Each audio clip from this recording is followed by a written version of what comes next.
Welcome to another episode of the Victory Podcast, driven by Audi. I'm your host, Keely Eure, joined by my co-host and former USC quarterback, Cody Kessler. Cody, we were just recording a couple days ago, which means it must be a short week for USC football, which it is. And we're back in the studio recording a preview episode. It's USC versus Utah State.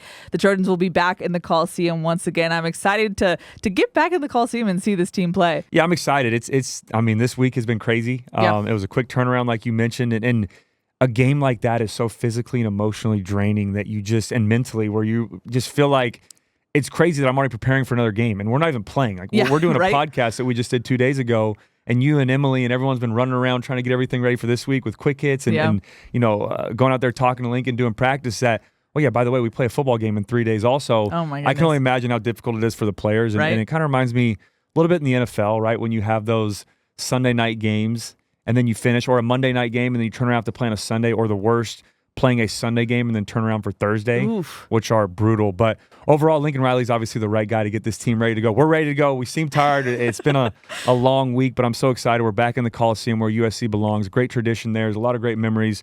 A late kickoff. We thought for sure we got away from that with the Pac-12, but then our first home game's an 8 p.m. kickoff. But either way, I'm excited, and I can't wait to watch USC football in the Coliseum. And a home game means that we will be back broadcasting the Trojan Tailgate Show, which is our pregame show. It starts 2 hours before kick. Cody, you are one of the main stars on the show. Okay. Yeah. You're on the podium. Look at that. We do. We start at 6 o'clock, right? Yes. So it's always 2 hours before kickoff. Away games, I did see a lot of comments on YouTube. Why no video? But that's because we don't have, so we use the Coliseum broadcast cameras to do the Trojan Tailgate Show. Yeah. So we didn't have any camera. It was a radio show, and it was my idea to be like, okay, well, let's put it on YouTube so more people can hear it. But then everyone in the comments was like, where's the video? So we are trying to get video for that pregame show. Are they going to do that? We're trying. Okay. It is logistically hard because... Well, Sue and I this is, obviously we're podcasting, but I'm asking, this is news to me. Now everybody can be briefed on the issue right now. So you and Sue are in the studio, and at we're ESPN going to be in, sometimes across the country. And there's a delay on the video feed between you guys and us. And so we're trying to figure out how to shorten that latency. So fun fact. This is what happens when I'm not podcasting. Is that why? So after the show, those you don't know, they do a great job at the wrap-up show as well with Jason Schwartz and Sue Cravens, and sometimes I fill in for that. They do get to live stream that, though. Yes, because they are both in studio together. And it's because you guys aren't across the country doing that. Yes. Okay, cool. So now everybody knows, but I did want to reference that or bring attention to that because there were a lot of comments about why is there an audio recording. And I was moderating going, guys, I'm sorry. This was supposed to be like an extra bonus for you, and now you're mad about it. Yeah, well, either way, so this weekend, if you do want video, there's going to be video, audio. It's going to be streamed on YouTube. It's a full produced thing. I think Twitter, Facebook, all of that, right? I believe so, yes. Wherever it is, wherever USC has an account, you're going to be able to watch the Trojan Tailgate Show. But it's so much fun. Not only am I on there and Keely jumps on for a couple segments, but you get to listen to people like Sue Cravens who have a little bit more of a personality. He's opinionated. And if you haven't, go check his Twitter out. He's been pulling up some receipts and going after some people. I won't mention any names and give them any attention, but he's been going after some people in the media this week that were doubting Lincoln Riley and this USC football team. And I think I'll get there. But Sua is the type, and I love him. We live together. He's one of my best friends. That's why I kind of talk about him this way. But he doesn't care. He's going to go out there, and if he'll call you out and he'll say it how it is. And sometimes I'm like, Sue, reel it in. He's like, I don't care. You guys have been the same exact way since you were in college. I don't think it's going to change. 100%. He was the same. Yeah. He would call me out for anything. No one's safe around Sua, but he's so much fun to listen to, and that's why he does such a great job at being a broadcaster. And then Sean Cody, All-American. He's so much fun to listen to, too, and have his insight. And then the show's ran by Jordan Moore. So, if you guys have a chance, if you can listen to it, if you get there early, when they open the gates, you can come down and watch us on the field or down in that, I think, what is it? The little area. End zone area near the tunnel. Yeah, but you can come watch on the field. But if not, it'll be streamed with video. Yes. This time on YouTube. So make sure, you check out the Trojan Tailgate Show on Saturday night. Alrighty, well, let's get into the preview, Cody. Before we do, I just have a couple of reminders per usual. Be sure to subscribe wherever you get your podcasts or on YouTube. Also, if you ever want to get your voice heard, be sure to look out for a tweet or a question box on either Twitter or Instagram. Our socials are VictoryPodUSC. Okay, Cody, I lied. I actually want to talk about one thing before we get into the preview. The AP poll came out on Monday. USC jumped 10 spots, the biggest jump out of the week, to number 13 in the AP poll. And I know we have actually a question about it, so we'll get to it then. But just wanted your thoughts on that change. Yeah, it is a big jump, but that's why, and there's always the argument of, how reliable are those preseason polls, right? Because you can never trust them. No one knows what the teams are going to look like. Now, you can go off of roster and returning starters or transfer portal guys, but you really don't know until you see the product on the field. So a 10-spot jump, I love that.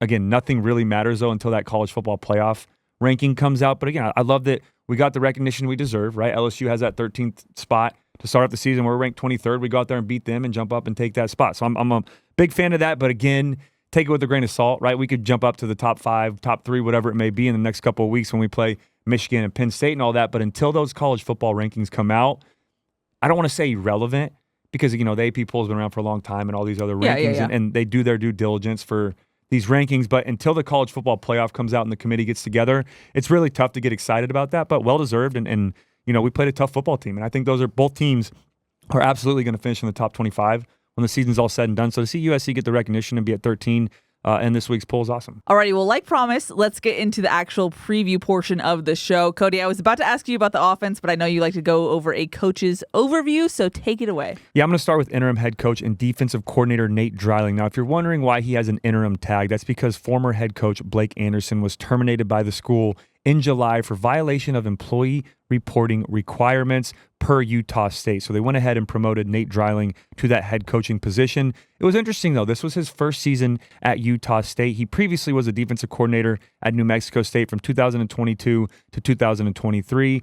He knows how to turn around a defense and coach a defense. He's a great defensive coordinator. In 2022 at New Mexico State, when he took over that job, they were ranked 127th in total defense, and in only 1 year, he produced a 29th ranked defense. That was the highest jump of any coordinator in college football that season. No head coaching experience, though, so that's why I was a little confused. And he'd only been there in July, right? So he'd only been there for a couple weeks before he was promoted to that interim head coaching job.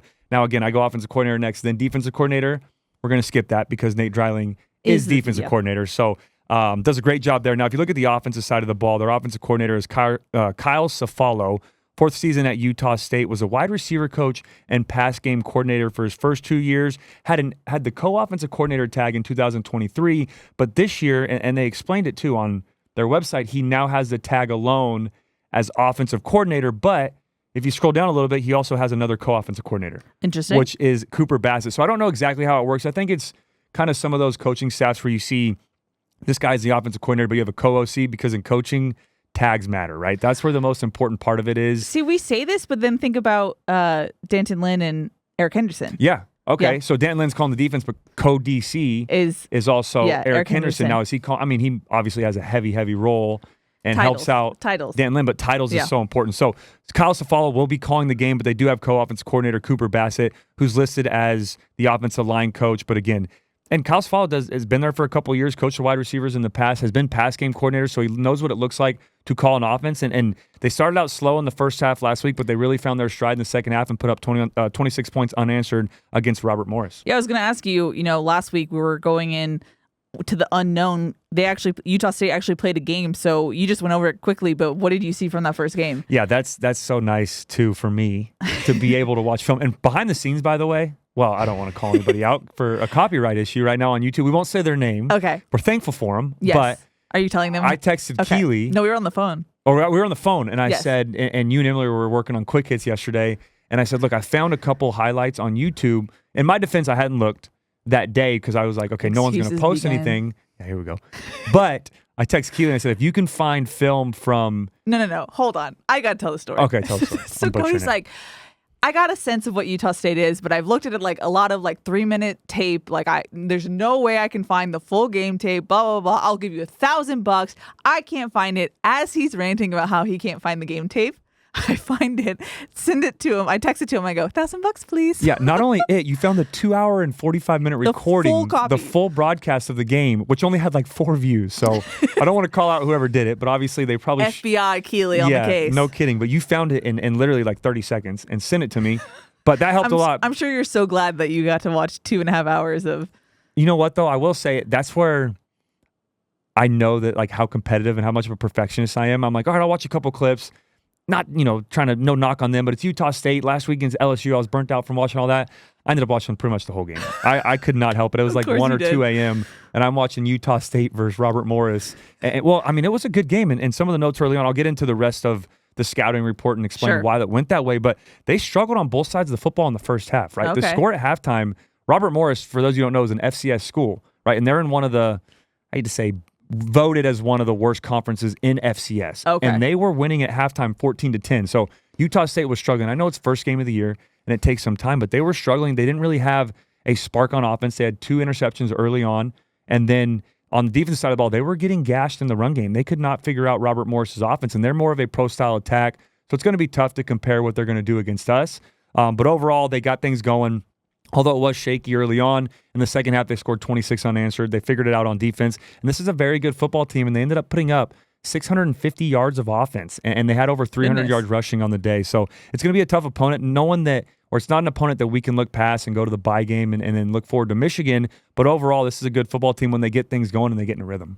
Alrighty, Cody. Well, let's start with their offense. What do you see from the Aggies? Yeah, I'm going to start with their stats. Now, this always doesn't tell the entire story, especially in week 1 with a small sample size, but it's easier than looking back from 2023 when the roster drastically changes. So for points per game, they have 36 in the first game. Total yards, they had 647, which ranks 7th in all of college football. Passing yards, they had 343, which is 25th. And then rushing yards, they had over 100 or over 300 with 304, which is 12th in college football. Now, third down, they struggled a little bit with 30% conversion against Robert Morris. And that kind of leads me into my next point. I understand it is an FCS opponent. I understand USC's defense is not Robert Morris, so you got to take all this with a grain of salt. But when you watch Utah State on offense and you watch the way that their OC, Kyle Cefalo, calls the game, it is us in the mirror, right? They do. Really? Yeah, it really is. They love to go up tempo. They love to put up a lot of points. They love to put up a lot of offense.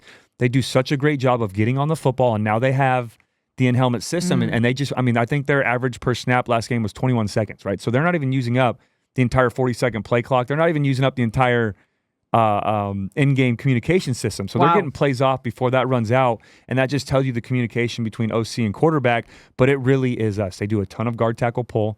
On the first series, you saw them go center tackle pull, so they like to let their center get outside on the edge as well, do a ton of play action in the pass game from shotgun, and they're going to be spread and air raid, if you will, the entire night. So it's a very up-tempo offense, and it's pretty much like looking at Lincoln Riley's offense in the mirror. Now, when it comes to their key players, I'm intrigued about their quarterback play just because one of the quarterbacks that they have on the roster is an interesting and familiar name for USC fans. Yeah, the first quarterback I'm going to mention, the reason Keely said there's 2 of them is because we do not know for sure who's going to start this week, but the first one is quarterback Bryson Barnes, 6'2", 205-pound junior.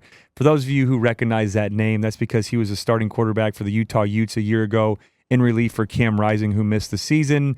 And that was one of those heartbreaking losses that we had in the Coliseum when Utah came down and ended up beating us by a late second field goal. Bryson Barnes, though, is my first red dot player of the week. A very good athlete. I don't think he gets enough credit for the athlete that he is.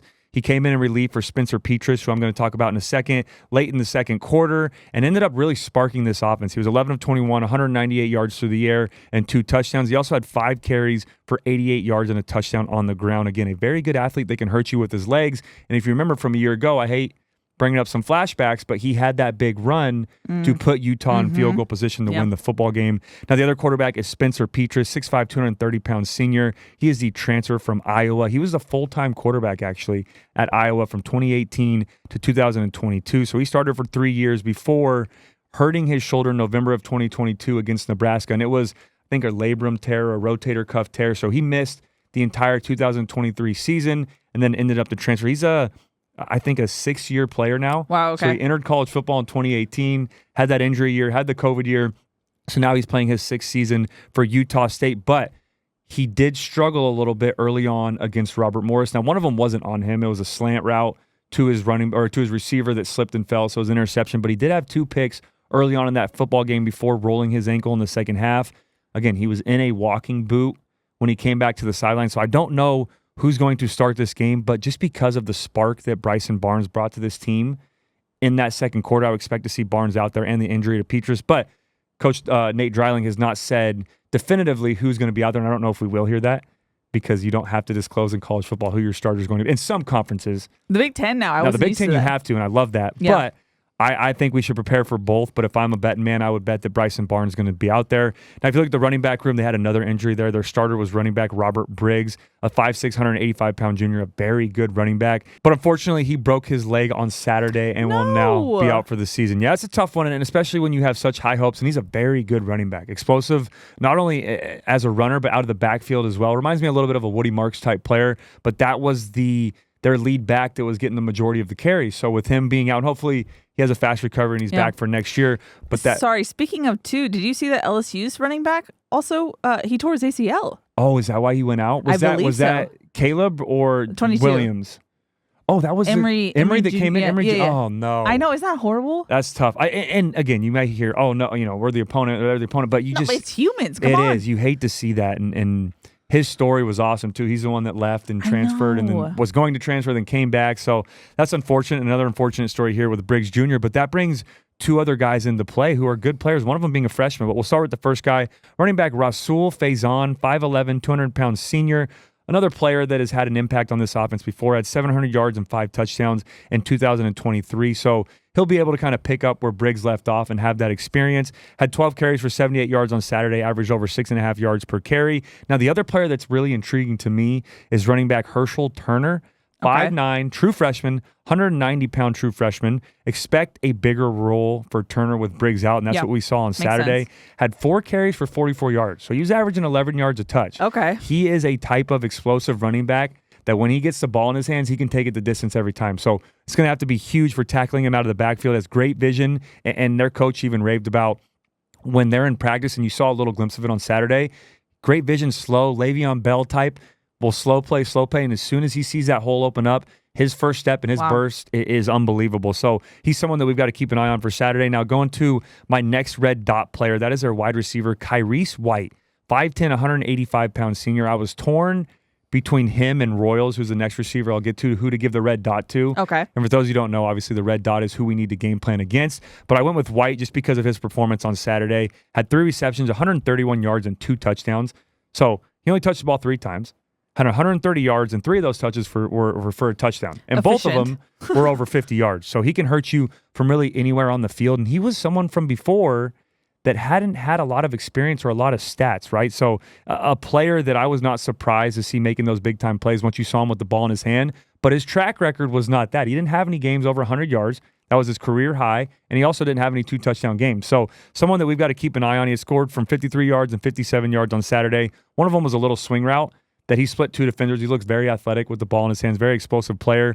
But I'd like to see our DBs be a little bit more physical with him at the line of scrimmage. Again, only 5'10", 185 pounds, so he's not going to overpower you, but we need to play a little bit more tight, something that we talked about against LSU. I'd like to see a little bit tighter coverage and make it a little bit more difficult for him to get off the line so he can't use that top-end speed. And then the other wide receiver I had as a key player is Jalen Royal, 6 foot, 205-pound senior. Now, the reason I said he was second in running for a red dot player a year ago. He had over 1,000 yards for this Utah State offense. Another big target that Barnes likes to go to. And on Saturday, he led the team in receptions with 5, and he added 77 yards and 1 touchdown as well. Now, overall, when it comes to this offense, what are you looking for in particular? It is us. I'm serious. It's USC.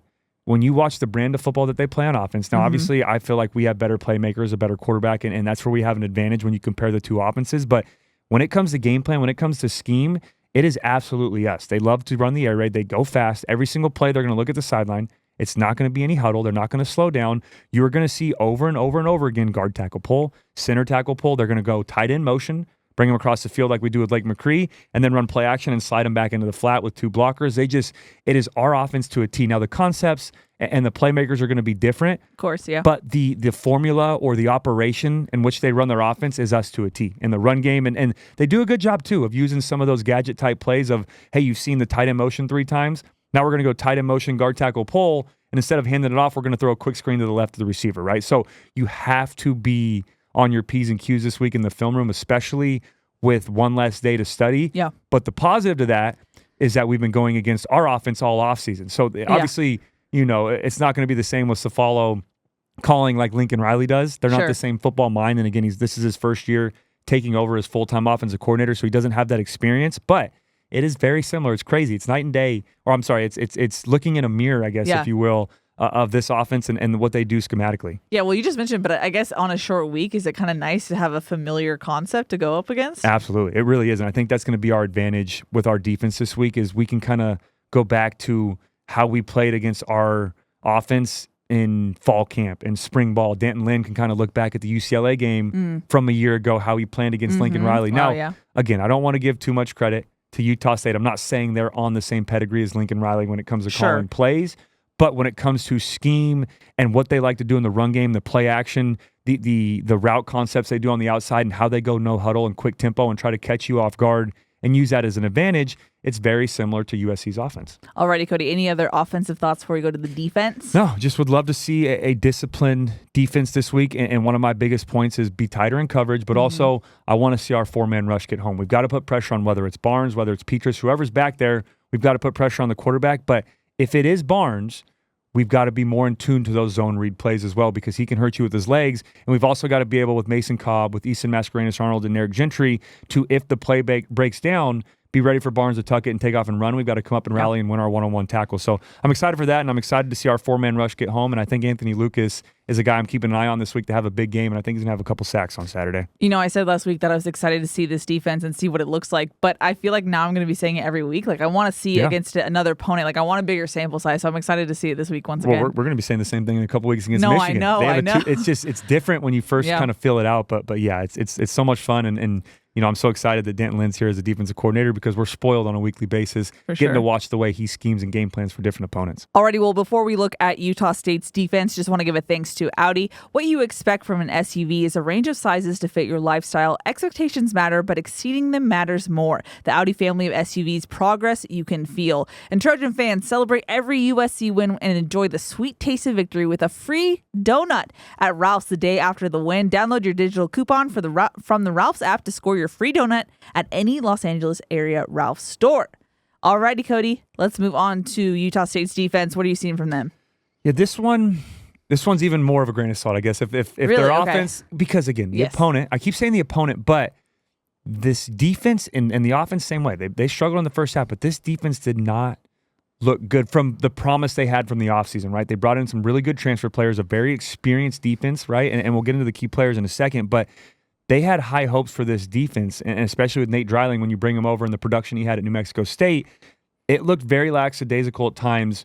And again, I know it's the first game of the year, but early on in that first half, they were struggling to figure out this Robert Morris offense, and I think that's going to be an advantage, and Lincoln Riley's going to use that on Saturday. But if you look at total yards allowed, 362 yards given up to Robert Morris, passing yards allowed 225, and then rushing yards allowed was 137, but that doesn't tell the whole story because majority of that was in the first half, and they were getting gashed in the run game early on, and they did a decent job on third down. The conversion rate for Robert Morris was 38%. Now, the biggest part for me on Saturday is going to be starting fast on offense, right? We've got to attack this defense early on. Don't allow them, and I guess we did a little bit too, and you see that in week one to fill out the game, right? And they did a good job. I got to give credit to Dreiling, is started out the game slow against Robert Morris. It may have seemed like, and I didn't scout, obviously, Robert Morris, so maybe they threw some things at them that they weren't ready for, but they did a good job of making those halftime adjustments and getting it figured out. But with Lincoln Riley, by the time you can do that, it should be 21 or 28-0, right? Yeah. And then when you try to figure out those adjustments, he's so good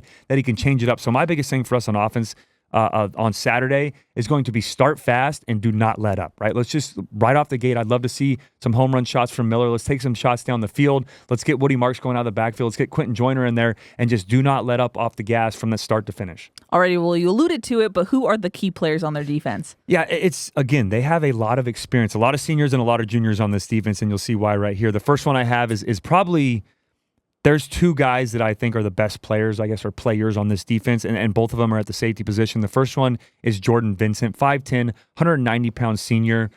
Again, I hate to compare him to players on our team because of the talent level, but think Kamari Ramsey. And why I say that is because he's a leader and a captain on this defense, right? But he's only been there for one season, and he came over from New Mexico State with Dreiling, who's now in his first year as defensive coordinator and now interim head coach. So he is a leader on this defense in the sense of how Kamari Ramsey is for USC because he's been in Dreiling's system, right? He can be that quarterback on the back end of the defense, help other guys out not only on the field but off the field as well. And you can see it on the TV copy. He's constantly yelling at guys, moving his hands around, telling them what to do, telling them how to get lined up, talking in between plays. So definitely a leader of this defense. He had a team high or tied for team high in 10 tackles on Saturday. And in 2023 at New Mexico State had 84 tackles and 3 interceptions. Now, another player that's very good on this defense, a borderline red dot guy, if you will, is linebacker John Ross May, 5'11", 230-pound senior, a transfer from Lenore Rhine. I know you're reading it. I was going to ask you, do you know where that's at? It's out of North Carolina. Oh, Cody. It is out of North Carolina. So Division II school, but I love stories like this. And when you watch his tape on Saturday, I don't know how he went Division II for so long. Really? Because he was flying around the field, very physical linebacker, played outside backer for them, did a great job of working sideline to sideline. He's very physical coming downhill, tied the team high with 10 tackles. And again, like I said, does a good job at that outside linebacker position. Probably their best pass rusher on the night is DN Blaine Spires, 6'3", 230-pound senior. They love to stand him up on the edge, right? And we'll get into their scheme a little bit with questions in a second, but love to stand him up, love to get him in a 2-point stance, pin his ears back and get after the quarterback. He had 5 sacks a year ago, and he had another one on Saturday. And then their other red dot player, for me, is the other safety, right? He's their leader on this defense. So it's 1A, 1B, if you will, with Vincent and Larson back there at the safety spot. They love to allow Larson to move around. He's probably going to be their center field player. When they had running backs or tight ends go out wide, Vincent was normally following in man-to-man, and they're not afraid to play man, but Larson reminds me more of a Kalen Bullock, I guess, if you will, from a couple years ago when it comes to his role on this defense, right? So probably their best player overall in the defense, had 102 tackles and 4 interceptions in 2023, and that's why I say he's that ball hawk, center field type player that does a great job of reading the quarterback's eyes.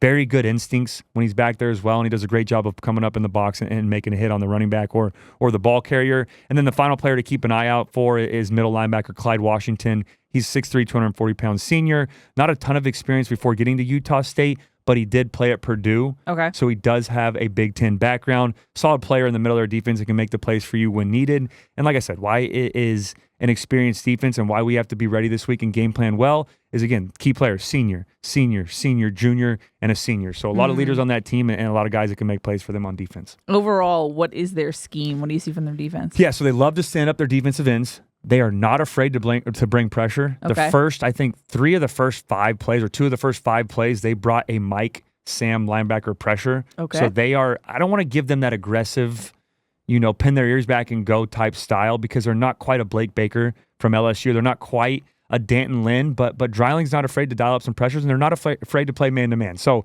I say all this, though, because that's how they game plan for Robert Morris. Okay, and Robert Morris, for reference, runs a pro-style offense. A lot of 2 tight end looks, a lot of a more Big Ten style offense, if you will. Okay. I say that, and Lincoln Riley came out in double tight to start the game on Saturday. But USC is a Big Ten team now. Yeah, absolutely. But I would expect them to game plan differently, obviously, against a Lincoln Riley offense. Yeah. I wish I would have had some tape for them against a spread type of offense, if you will, or maybe watch their spring game from earlier in the season, although guys changed from spring to fall, so it might have been pointless. But overall, I expect them to play us different. I don't know if they're going to be as aggressive, but their first couple third downs, they were in press man, working the safety out with a tight end. I mean, they were not afraid to play press man to man and bring some pressure on the quarterback. Are they going to be a little bit hesitant and respect our receivers more? I would hope so. But if they want to play press man to man all night long, I know Lincoln Riley's going to dial up some shots down the sideline and allow Deuce Robinson or Jacoby Lane to go up and get the football. Now, if you're game planning to attack this defense, are there areas that you would specifically target?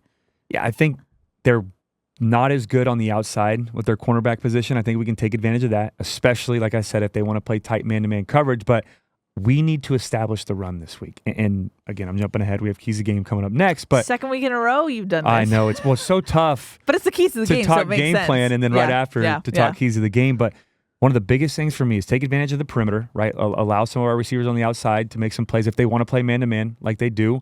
But also, if we can get the run game going early and establish that and run at will the entire night, I just don't see how this defense can stop us, right? Because they struggled against Robert Morris. Now, we have to expect them to be good at making in-game and half-game adjustments. I got to give credit to Dreiling on that. They looked a lot better in the second half. But early on, when we have that advantage of them trying to figure out what we're going to do or fill out the game plan, I would love to see a lot more dominant downhill rushing attack and get some confidence with this offensive line going. They struggled to tackle in space. They're not very good tacklers. They had multiple missed tackles, especially early on in that football game. And I will give them credit. They do a good job of mixing up their looks, right? They do a good job of hiding what pressure they're bringing until the last second. They do a good job of timing up cadences, and they do a good job in coverage, like we did last week, of showing maybe a man look and then getting the zone, or showing a zone look and then right before the snap getting the man. So it's not going to be a cakewalk by any means, if you will. Dreiling does a good job, and his track record at New Mexico State shows that. But we should be able to come in and dominate on offense and take advantage of a defense that struggles to tackle and struggles to stop the run. With that being said, Cody, let's look at the game as a whole. It's time for the USC Pharmacy prescription to win. It's the keys to the game. First key from you, Cody, is avoid any letdowns on a short week. Yeah, it's very difficult on a short week to get back into a rhythm, not only physically, but mentally as well. You're already one day behind Utah State, and not only in recovery, but in preparation. It's very important to spend a little extra time this week in the film room studying your opponent, and you have to make sure you have your blinders on and that everyone is laser focused on this week and this week only. There can absolutely be no looking ahead to the bye week or the conference opener against Michigan in a couple weeks. Now the second key to the game, pressure Utah State's quarterback and collapse the pocket. Yeah, we had multiple times on Sunday that we looked very good in our pass rush, and I love the pressure looks that Lynn dialed up, especially in those big-time moments. But I want to see us be able to get home on Saturday with only a four-man rush and be able to collapse the pocket consistently. I expect all of our pass rushers to have a dominant game this weekend, but one guy I'm very excited to see take that next step is Anthony Lucas. He showed a lot of promise on Sunday versus LSU, and I expect a big night from number 6 and the rest of this defensive front. And the final key to the game is for USC's offense, establish the run. Yeah, Miller Moss proved on Sunday that he can go out there and win you a football game with his arm when needed, but I would love to see our offense establish a dominant run game this week and take some of that pressure off of Miller. Even though USC's rushing attack got off to a slow start on Sunday, I love that Lincoln Riley did not abandon the run game, and that paid off big time, especially on that final drive when Woody Marks punched in the game winner on the ground. But now it's time for this offensive line to control the line of scrimmage and run the ball at will for all 4 quarters. Alrighty, let's get into some questions. Before we do, just want to give a thanks to Audi. Focus matters. Listen closely. The Audi Q8 e-tron's cabin is serenely quiet, so you can focus on other things like having tomorrow's technology today. The new fully electric Audi Q8 e-tron, how we get there matters. And at Ralph's, everyone wins when it comes to saving big, because when you order online through the Ralph's app, you get the same great prices, deals, and rewards on pickup or delivery that you do in store. So no matter how you shop, you always save big at Ralph's. Ralph's, fresh for everyone. Bite on. Boom, boom, boom. Alrighty. Let's get to our first question. It's from Dave, who says, do you think that we will continue to have distribution to a high number of receivers, or will Miller start to rely on 1 or 2 primary guys? I mean, I would love for us to continue to spread the football around. That makes it 10 receivers. Yeah, 10 different Trojans caught a pass on Sunday. I almost said Saturday. Days are running together. But I love when and Caleb did that a lot as well when he was here at USC. That just means that we have so many playmakers on this offense. And when you spread the football around like that, it makes it impossible for a defense to know, hey, who do we bracket this game? Who do we cloud on cloud coverage? Who do we try to take out of the game plan when you have multiple guys that can go out there and make plays and the depth that we have in that receiver room? And then, we talk so much about the sophomore receivers this year. We talk so much about excited to see Zachariah Branch take that next step, and Mekhi Lemon, Jacoby Lane, Deuce Robinson.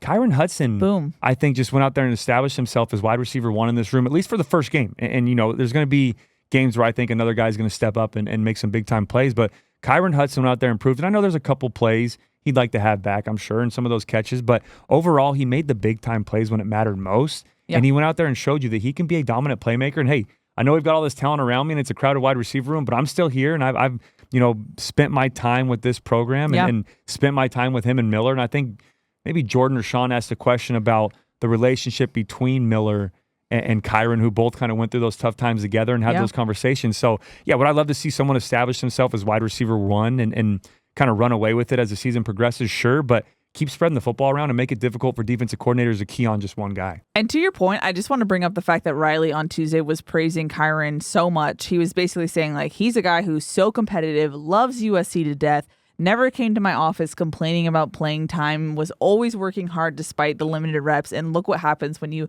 are loyal to the program and trust the process. It pays off. So I think it was just really cool to see. I always am so excited for the guys who work hard, 100%. Just constantly work hard, and suddenly, finally their time comes, and I feel like it was just so cool to see Kyron have that moment. Well, I dislike myself strongly because I'm such a cliche type person when it comes to those quotes, but it's just the old quote. And I say them all the time for those of you who listen, but it's the hard work beats talent when talent doesn't work hard, right? And it's not to say that Kyron doesn't have the talent, because he absolutely does, but sometimes when you're in a crowded room with so many talented 5 stars, 4 stars, big-time players, it's a USC problem.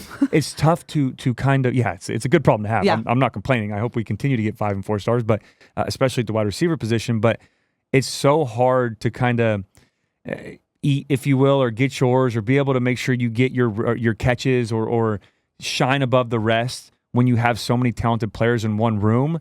And it's easy for guys to complain about that. Hey, coach, I'm not getting enough touches. Hey, coach, I'm if I don't get more of a bigger role in this game plan, I'm leaving, right? And Kyron is not that type of player, and he's not that type of teammate. It's awesome to see. So like you said, I love when, and he's getting all the praise on SportsCenter, on all the highlights, all on Twitter, Instagram, everything. I love it. So it couldn't happen to a better player and a better teammate, and I'm so excited to see what he does for the next couple games as well. Speaking of receivers, and I use that broadly, Tyler said, was I the only one stoked about the tight end play ramping up in Vegas? No, Tyler, check out our recap episode. We were hype. But Keely was beyond hyped. Really? I thought you were. I felt like you were big. I just loved how it opened up the offense even more. Yeah. It was just, so I want to see that. So yes, Tyler, +1. Well, I've been adamant about getting Lake McCree the football down in the red zone, especially, and now Cade Eldridge stepping up and making a couple plays the other night. Not only, he only had one catch, but he made some plays in the run game as well, or freeing some things up for Zachariah Branch or Lake McCree and some of those concepts. So yeah, continue to get the tight ends involved, and let's use them down in the red zone as well, and let Lake McCree go down there with his big body and throw him a 10-foot ball, a jump ball, and let him go up and make a play on the football. Lobo said, it feels like our wide receiver screens rarely work. Should we give Woody more run counters instead? I say yes. I'll push back on that just a little bit. I do remember that one screen pass to Zachariah Branch, which was huge. We had the play where Jacoby Lane got the offensive PI penalty. So that backed us up 15 yards out of scoring position. And then I think we did one play, but then right after that, it was second and goal from the 30 or 25 or whatever it was. And then we called that inside little slot receiver screen to Zachariah Branch, which was a phenomenal call. I think we went empty on that, put Zach in the insider in the slot, and it was such a cool play call right there that it worked big time and got us back in scoring position. Now, obviously we didn't take advantage of that, and that was frustrating, but overall, I'm a fan of calling some screenplays, mixing that up, making it an easy completion, especially when you get out of rhythm on offense. But I'm with you. When it looks bad and it doesn't work, you get a little frustrated. All right, just turn and hand the ball off to Woody Marks, or turn and let Quentin Joyner get a draw play or a quick swing pass. So I'm with you on that. There's a little push-pull with that, but I think screen plays and quick little, bubble screens and quick out routes, or just little quick hitters on the offense, can help get the run game going as well and spread out a defense and opens up some of those holes on the inside. So I think Lincoln Riley does such a great job in the screen game that I would never want to take that out of our offense. But I understand where you're coming from. When it doesn't work, it doesn't look great, and you get a little frustrated. Will said, how can we get more production from USC's backup running backs? Just continue to establish the run game, right? You rotate guys when a guy needs a breather, right? And you rotate guys maybe for different packages, or when, Woody Marks is going, he's flowing, and hey, coach, I need one, let me come out and let Quentin Joyner go in there and get a play. But when you're not breaking big runs, you're not running the football at will, and you're not continuously having those big-time plays in the run game, it's tough to get other guys going. And you may think, okay, well, it's not working for Woody Marks, let's rotate. But in the film room, realistically, is it Woody Marks missing a hole, or is it the offensive line not getting that surge that they needed? So there's other factors that play into that, but I think it's very important to have a 1, 2, even 3 deep running back rotation, because different guys do different things well, right? You always hear your first down backs, your every down backs, your third down backs, your pass catching backs. So when you have different guys that can do multiple things well, it's so important to keep a healthy rotation back there. But yeah, I'm a big fan of that, and don't want to give anything away for Trojan Tailgate Show, but that's probably going to be one of my picks for players of the game. I won't say which running back, but stay tuned. Make sure you check it out at 6 p.m. But I'm a big fan. I would love to see Woody Marks, Quentin Joyner, Brian Jackson, and Amarion Peterson all get some love this week and get the run game going. Rico said, in a situation like this, do you think Coach Riley keeps his playbook limited, or maybe even throws in some unusual plays simply to throw off Michigan in a couple weeks when they're trying to study our film? I'm going to answer 2 ways. I'm going to answer the professional football player Cody way. Okay. And then I'm going to answer the raw, unedited, I played quarterback at USC and played some of these games way. So the first one for me is you game plan to win the game, right? Sure. You're going to do everything you need to do to win this football game. You're going to game plan against Utah State. You're not going to go out there and think, I've got to hold back a little bit. I don't want to show too much because of our games coming up, or the Michigan game in a couple weeks. So you go out there to win the football game, right? So that's my right answer that I should say. Okay. Now, letting you guys into the mind of a former player. Welcome to the huddle with Cody. You're in the huddle. You're in film room on a Tuesday of a game week of a lesser opponent, right? Okay. Of a game welcome to the film room. Yeah, there you go. You absolutely keep it limited, right? You're not going to show, like, if Lincoln has some plays in the back of his head where he's like, this one's going to hit, or I love this play, or Utah State and Michigan both do this defensively, I'm not going to use that one this week, right? You don't do it to where like, okay, let's play cautious and Sure. hopefully we win and this is enough. You do more than enough to win the football game. But yes, there is a sense of, let me hold back a little bit. Don't let me show my entire hand right away. I'm not going to put all my big time plays into this game, right? And I still think he did that against LSU, right? Now, you went out there and had everything you had to win the football game, but you're not going to run things that you want to run later on in the week. Because although you're playing this week, there are offensive analysts, there are GAs that have been watching Michigan since last December, right? That have been, I'm not even joking. That have been watching, I know. It's just or crazy. Since February. Your job has been every article or every storyline or every game film that you can break down from Michigan, you're doing that now, right? So that prep starts that's why I say you don't look ahead as a head coach and as a player and as a staff, but that's why you have QCs, GAs, people behind the scenes. But yeah, my final answer for that is going to be you need to do what you do to win the football game. But no, we're not going to show our entire hand. We're not going to show things that we want to use a couple weeks. And we may show some funky formations, Lincoln Riley being the guru he is. Hey, we're going to show spread with Zachariah outside and Woody Marks at slot or different things to force Michigan to have to prepare for that next week or in a couple weeks. Waste some time. And you've heard that term before. I'm going to show you things we're absolutely not going to use the rest of the year, but we're going to put it on film, especially when we're up a couple scores and we can be a little bit more comfortable. So that's a great question. Yeah, I got going a little bit on that one because I just flashed back to game planning with Sark or game planning with Lane Kiffin throughout the week and thinking, okay, hey, let's show this on film. This is going to absolutely affect our opponent in a couple weeks, but we're still going to be able to attack this week and go win the football game. Yeah, some of you who ask questions really tap into nerd Cody, football nerd Cody. And I can't help it. I'm like, and I tell myself in my mind, shorten it up, short and sweet. No. Don't talk too much, but then I get going and I'm like, I can't help it. Hey, we were vindicated. I'm back in football mode. People said it's okay if we go long. So yeah, no, true. I'm not worried about it anymore. It's a free podcast. Turn it off if you want. Yeah, there you go. Way to promote the show, Keely. Yeah. We had a question from Trojan Sam who said, you often see DBs switch responsibilities on rub routes and man coverage, especially when an offense keeps going back to those types of plays. Have our DBs not played together enough to be able to do that? Or do some DCs just not like their DBs to switch to keep things simple? # bring back the stash. Bring back the stash? Is that what the ending? Thank you. Thank you. For those of you who don't know, we haven't even talked about it. I am clean shaved, looking like 14-year-old Cody or 19-year-old, 17-year-old fresh first day on campus Cody. But I don't know. We'll see. I'm feeling different looks out. Maybe we'll go back to the stash, mix it up, get a beard maybe when it gets a little bit colder. But so Trojan Sam, right? Yes. Was the name? Okay. So I can tell. It's the OG. I know. Yeah. So I know Trojan Sam watches football from their questions before because there's a play that specifically pops up in my mind. And it's that 3rd and short one where it was the rub route where they ran that quick out. They hit him for a touchdown. And I think it was Jalen Smith, and I don't remember who. I don't remember was it who Jacoby? it is. I just remember bodies on the floor. So they ran into each other. Yes. But then you look at them, and there's another play later on in the game, too, I think down in the red zone, where they look at each other, and you can see on the TV copy, I think it's that play or play later, where they look at each other, and they do this signal, like, hey, we're supposed to switch that, or we need to switch that in the future.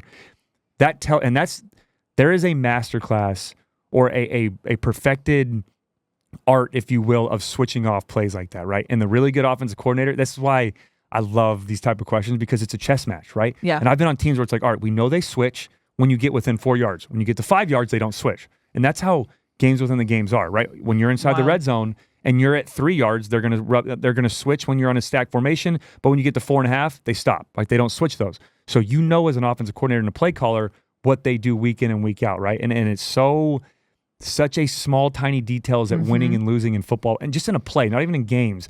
But going back to that, I think you have to have, again, a set rule in place. You have to rep that over and over and over and over again. You have to know that teams we used to do when I was in the NFL or when I was in New England, when I was in Jacksonville, there's different types of plays where we would go, all right, we're going to rub route to where it's a switch. We're going to rub route where we switch. After they switch off, we're going to rotate back. Like you're going to do a double cross. So it's just so many different ways you can beat that. But when you perfect it as a defense of switching off plays like that and you're on the same page, it's amazing. But you see so many times where it's a walk-in touchdown like that. Yeah. And they look at each other and you think on the TV copy, what the heck just happened? Like that's way too easy at high-level college football. But it could be such a simple thing as we didn't switch right. Or we both were on the same page with that, or we ran into each other because the offense got us on that one. So it is switching routes like that as a DB, and I'm sure a defensive back can kind of explain a little bit better, but from an offensive player, and you know each week, hey, this team's a lock team or this team's a switch team, right? So rubs in this week, ice is in this week, an old play we used to call it the fake switch, run the fade. So and that's how I know Trojan Sam watches football, but it's difficult. You just have to make sure the most important part is that you rep every single look you're going to get and everyone's on the same page, because if not, You see what happens on Saturday. LSU gets a walk-in touchdown. This is just because I'm curious. If you had to guess or estimate how much is going through a player's mind during one play, like how much are you like yardage, this, switching, not, Yeah. you know? I mean, That's horrible, but you know what I mean? No. Those were great football facts. Sounded just like Lincoln right there. Right? I know. Dan Lynn. Come Yeah, Dan Lynn. Yeah. But it depends on position. It depends on play. It depends on looks you're getting. There's so many different factors, right? Yeah. So for me as a quarterback, I can't remember even from the time that you're doing pregame warmups to the time that I'm in the locker room doing a press conference. I can't think of a time that my brain is actually just like relaxed or checked out or shut off. Yeah. And on the sideline, you're kind of going in between series, looking at what they just did, watching the tablet, talking on the phone to the coach up in the booth or talking to your offense coordinator. Those are kind of times when you're relaxed, I guess, if you will, and you're still working. When you're on a field, I don't know, it's one of those zone things too, where you kind of just black out and you trust your preparation. I think that's the most important part. But for me, I get up there and as a quarterback, you walk up, I go, okay, the first thing I look at is front. Is it an under front? Is it an over front? Is it an over G front? Is it an odd front? Is it a 3 down? Is it a 4 down? Is it a bear look where it's all three, all center guard, all covered? And there's so many different looks. Yeah. So that's my first indicator. Then I look at the linebackers. Is it 2 backers in? And you're obviously getting, personnel when you walk out there, but is it 2 backers in the box? Is it the nickel extended? Are they playing strength to the tight end? Are they playing strength to the boundary? Are they, so there's so many different factors. Then after that, you look at the secondary. Are they in a 2 shell? Are they in a 1 shell? Are they playing cloud on Juju? Are they playing cloud on, are they going bracket on a Dory in the slot? Is Nelson's one-on-one backside? There's so many different things. And this is in seconds. And this is also after calling a play, getting the play call going up there. Yeah, this is before the play call goes off. Absurd. Or the play clock. Absurd. And then you're also looking, okay, what are my reads on this? If it's a 3 tech to the right, I'm going to kill a run to the left. If they're playing man-to-man, I'm going to kill to a pass play. If they're playing 1 high, then we want to throw the football. If it's 2 high, then let's check to a run play, right? There's so many different factors. And then on top of that, it's all going to change once the ball's snapped, right? So they look up, they're at an under front. It looks like strong safety pressure. It's going to be a 1 high look. The corner's going to play off, all these different things. And then the ball snapped and they bring just the wheel backside and they rotate, flip sides back over. It's just, it's night and day. Oh, I thought it was cover 2. Now it's cover 6. So many tiny, Goodness. The margin for error, and especially when you go from so small high school to college to the NFL, the margin for error is so small. And the athletes. What's that famous quote? And even when you make a mistake, Sorry. or even if you get it all right, I could get it all right, guess it all right. Cody's in the zone. He's not even listening. I could get it. Well, no, the last point is I saw the front, I picked up the blitz, I picked up the pressure, and then you have a one-on-one, and also you're trying to beat a corner out there who's Jalen Ramsey or who's Patrick Surtain or who's, guys like Sauce Gardner, right? And it's like, I did everything right, and still we lost that play. So it's and you have someone on the internet going, "Come on, Cody." Yeah. I mean, and it's on quarterback too. You could have a guy get open, and then you miss a 50-yard ball down the field, or an in route while you have pressure in your face, where it's easy to say, "Hey, make that throw." You expect to make it, but you miss it after you did everything else right. So there's so many games within a game, and that's just at quarterback. I don't know what a center's going through, a right tackle, a wide receiver, a DB, a linebacker. Just everyone's playing their own game in their head. And but the easy way to say all that, just trust your preparation. How hard you prepare during the week and in practice and in the offseason will prepare you for those tough moments so you can handle them and go out there and win the game. Louis had a question. He said, how does the coaching staff keep the team focused after a big win like that on Sunday?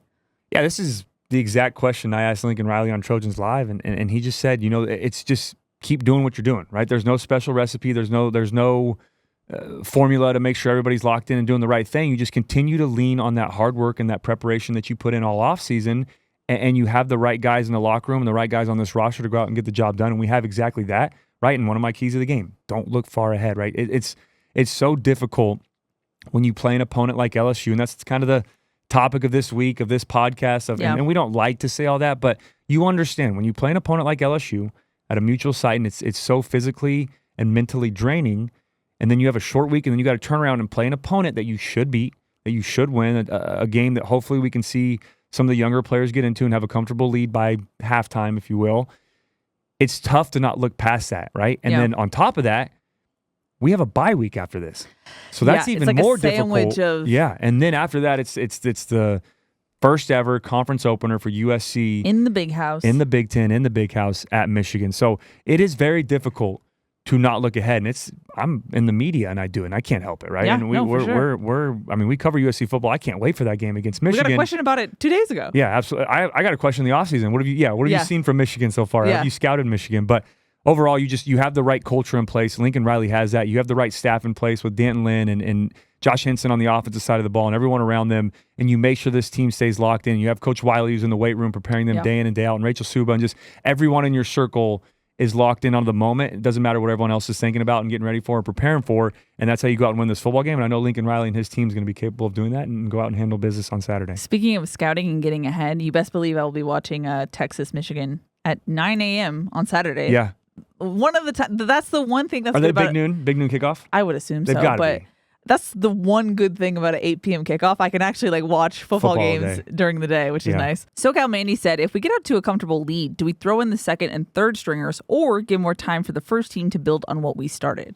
You absolutely get the starters out as fast as you can, right? And you don't go into the game thinking, okay, all the backups are going to play this week, right? You go out there and take care of business and make sure you prepare the right way for this football game like we just mentioned. But overall, as soon as you get a comfortable lead or you get to the point where the game's out of hand, I guess I should say, that's when you want to start rotating some of those guys in. You do not want your starters to get hurt on meaningless snaps on a play in the third quarter. That's always terrifying to me. Oh, it's the worst. And I love that Lincoln Riley's not the type of guy to do that. He's not going to pad any stats. He's not going to leave someone in there just to look a little bit better. He's going to get guys in there that he wants to see from fall camp that maybe had a chance to be a 2 or 3 deep, allow them to get in there and play in an actual game scenario and learn a lot more from game tape than you did from spring and fall. So I'm fully on board with getting starters out as quick as you can. Make sure the lead is comfortable. Make sure the game's out of reach, but then rotate some of those 2 deep and 3 deeps in there and see what they can do on game day. Chatster said, I know rankings don't really matter, but how would a big win this week affect USC's rank?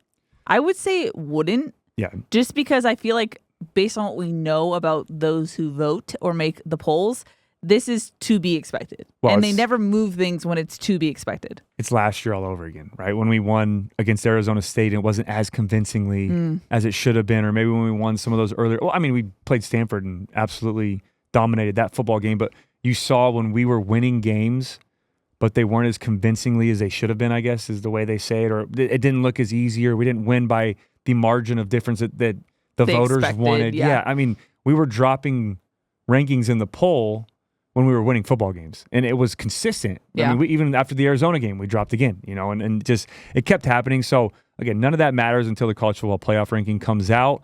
But this game or this type of game for me can hurt you more than it can help you, right? That's why they call them trap games, right? You don't really gain a whole lot from winning except for the coaching staff of watching different players and seeing how your team can prepare for a lesser opponent, or if they can stay locked in to a shorter week or a week that you're expected to win. But outside of that, when it comes to rankings and the big picture, it's a high risk, low reward type of game when it comes to rankings. Witchbar said, what is harder to fix in 1 year, a bad defense or a bad offense? Fight on.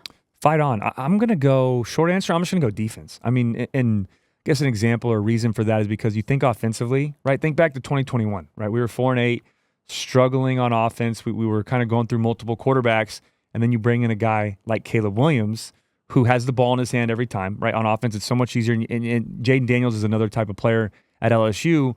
I mean, when you have a guy that can put up 4,000, 5,000 yards of total offense by himself, who can run for 40 or throw for 40 touchdowns, run for another 10, it helps spark the offense and it makes the players around him better because you're facilitating the football. You have it, you touch the football every single play. Now, when you look at the flip side, and I know Lincoln Riley came in as a play caller, that was a huge factor, but having Caleb Williams come over at quarterback absolutely turned this offense around, and it made the players around him better. When you look at the defensive side of the football, you don't really have a guy like you do on quarterback that touches the football every player, that's involved in every single play. So you have to be better collectively, and your scheme is so much more important on defense to bring the best out of every player and to trust the guys around you. That's why I think from what we saw Sunday, it's so impressive what Danton Lynn was able to do, right? And we heard fans talk about in the game when it came to those had to have it type drives where we needed to get a stop, or when we have a 3 and out and we're losing all momentum. They were nervous. From years past, we were used to seeing, LSU or another opponent go down and score, and it felt like the game was out of reach. We had a defense on Sunday that can go out there and make the stops when needed that we weren't used to seeing, and you could tell by the reactions on Twitter and on comments on everything that it's just so impressive what Lynn was able to do in such a short amount of time, and obviously it's game one. He's got to continue to prove it week in and week out. But yeah, I think it's way more difficult as a defense, and I think that's why what D'Anton Lynn has done so far is so impressive. Texas Trojan said, how does the strength and conditioning staff help maintain the strength and speed of the team throughout the season without risking injury? Yeah, obviously your workload is going to be a lot less. I mean, you're still going to lift heavy, and a lot of strength staffs, and I obviously have never worked out for Coach Wiley, but when I was with Ivan Lewis, you don't want to lose everything you worked so hard for in the offseason, so you still lift heavy. It's just more of a limited rep type of situation, right? You're not overloading or progressively overloading like you do in the offseason. You understand, and for a quarterback, our biggest thing was keep your strength, focus mainly on core, and just really focus on shoulder mobility. That was the biggest thing for us was rotator cuff stuff. Make sure we're keeping it loose. Make sure you're not allowing yourself to get an elbow injury, not having tendonitis, not getting too sore from overthrowing in camp like you had before, and being able to go into season so you're fresh every week. It's the flip side of that for skill positions. For offensive linemen, defensive linemen, their entire body's a little bit more sore, so their workouts are more focused on staying loose while still maintaining muscle, but you're not overlifting like you would in the offseason trying to gain all that. You just don't want to lose it all during the season. Alrighty, we have one final question, and I'm choosing to end with this one because it's from Trojan Mom, and you and your mom are on the same page this week based on the conversations I've had with you, Cody. She said, I know they say don't look ahead, but do you think there is a small chance the fans will overlook this next game and not have a big show in the Collie? Let's go, Trojan fans, show up for these boys. And in typical mom fashion, there's like 90 exclamation points. Yeah, of course. And I know for a fact she watched Trojans Live, because this is what Lincoln said, and I think she asked the question after Trojans Live. So, but yeah, I'm with you on that. It's easy, especially from the outside looking in, like I just talked about, to overlook an opponent and maybe not want to show up. And I get that it's Saturday in LA at 8 p.m. It's a late kickoff game. It's tough to make it there. But I will say this, if you are a Trojan fan and you love USC football and you're proud of the product that's on the field, if you're able to, please make it to this game, right? And we talked about a year ago, the frustration that we had in the second half of the season. You could tell that the attendance in the Coliseum wasn't what it should be. And the whole offseason, everyone talked about, Lincoln Riley going out and getting the right coach on defense, having to make a point to improve this defense. And he went out and hired the dang Avengers, if you will, for his defensive staff, right? And people wanted to see Lincoln Riley care about a defense or go out there and make it a point to improve his defense. He did just that and then some, right? And then you take it a step further and you question, maybe what's that going to look like on the field with D'Anton Lynn and Coach Henderson and Matt Entz, who's a FCS National Championship winning coach, and you keep Sean Nua around. You go out and get Doug Belk for the secondary. It's just so many questions were answered on Sunday that as a Trojan fan, if you're able to make it to the Coliseum for every home game this year, no matter it's Utah State or it's Penn State or it's a top 5 opponent or it's a bottom 5 opponent, you need to be at the Coliseum, right? And this is a former player speaking from those games where the Coliseum's packed and it's loud and the crowd advantage was absolutely a thing, and you could tell that there were multiple timeouts wasted by an opposing offense. Yeah, because they USC. Couldn't get into a rhythm because the crowd noise was a factor. That was 2013, right? Yeah, 2013. It gives you such an advantage on home field advantage, right? It really is a thing. And I promise you right now, when we go to Michigan, and I know it's a bigger game, but when Michigan or other Big Ten opponents play lesser opponents, that crowd factor is absolutely going to be a thing no matter who they're playing. We need to prove here at USC that we can do the same thing, that no matter if you're, like I said, a top-end opponent or a lesser opponent who maybe is early on in the season, it needs to be a nightmare to come to the Coliseum and know that it's going to have to be silent cadence the entire time and know that it's going to be tough and we're going to have to burn some timeouts